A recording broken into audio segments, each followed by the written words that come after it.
2023 में विधानसभा चुनाव हुआ और राजस्थान से कांग्रेस की सरकार चली गई। सत्ता में बीजेपी की सरकार आई। लेकिन जब 2024 में लोकसभा के चुनाव हुए तो कांग्रेस ने बीजेपी को पटकनी दी और 25 में से 11 सीटें अपनी झोली पे डाल दी। हालांकि लोकसभा चुनाव में कांग्रेस ने आरएलपी, बाप और माकपा से गठबंधन करते हुए 3 सीटों पर कब्जा जमाया था। लेकिन अब समीकरण बदलते जा रहे हैं। उपचुनाव से पहले हनुमान बेनीवाल और राजकुमार रौत, जिन्होंने लोकसभा चुनाव में कांग्रेस के साथ कंधे से कंधा मिलाकर साथ दिया था और जीत में अपनी भूमिका निभाई थी, वो अब कांग्रेस की चिंताएं बढ़ाते हुए नजर आ रहे हैं।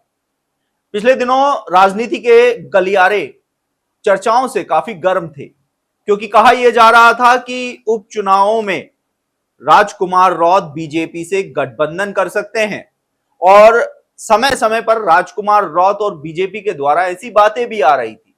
लेकिन बीजेपी प्रदेश अध्यक्ष मदन राठौड़ का एक बयान कि बीजेपी सक्षम है 6 सीटों पर चुनाव लड़ने के लिए, तो उन्होंने उन तमाम कयासों पर विराम लगा दिया था जिसमें ये बातें हो रही थी कि बीजेपी बाप से गठबंधन करेगी। लेकिन अब इसी बीच राजकुमार रौत का भी एक बयान जो आया था, उसने बीजेपी की चिंताएं बढ़ा दी हैं। उन्होंने भाजपा प्रदेश प्रभारी राधा मोहन पर निशाना साधते हुए कहा कि जो राजकुमार रौत राधा मोहन के लिए अच्छा था, वो 2 दिन में ही बुरा कैसे बन गया। तो वहीं अब उपचुनावों में राजकुमार रौत के तेवर न सिर्फ कांग्रेस को लेकर, साथ ही बीजेपी को लेकर भी सख्त नजर आ रहे हैं।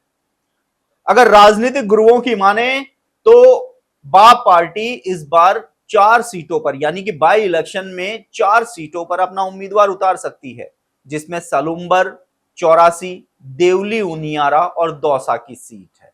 आपको बता दें कि इन 4 में से 3 सीटें आदिवासी बाहुल्य क्षेत्र की मानी जाती है कि यहां पर जो मतदाताओं की संख्या है वह आदिवासियों की ज्यादा है। इसके साथ ही राजकुमार रौत जो बाई इलेक्शन में 90% संभावनाएं ये हैं कि वह स्वतंत्र चुनाव लड़ेंगे, किसी के साथ गठबंधन नहीं करेंगे। तो वहीं पिछले दिनों हनुमान बेनीवाल का एक सभा के दौरान एक वीडियो वायरल होता है जिसमें वो कहते हैं कि तेजाजी के गानों पर डांस करने से कोई मुख्यमंत्री नहीं बन जाता है।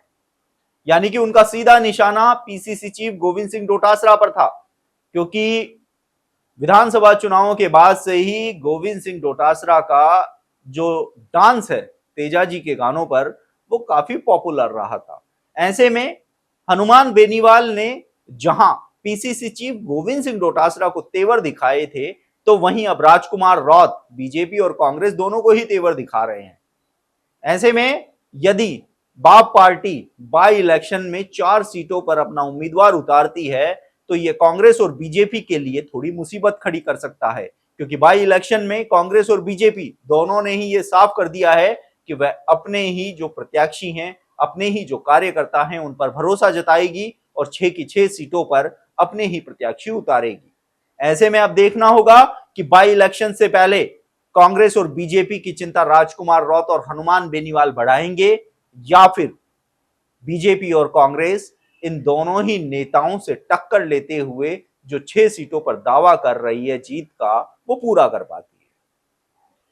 तमाम ऐसी खबरों के लिए आप हमारे साथ बने रहिए। आप देख रहे हैं द नगरी मीडिया। मैं हूं ललित वर्मा।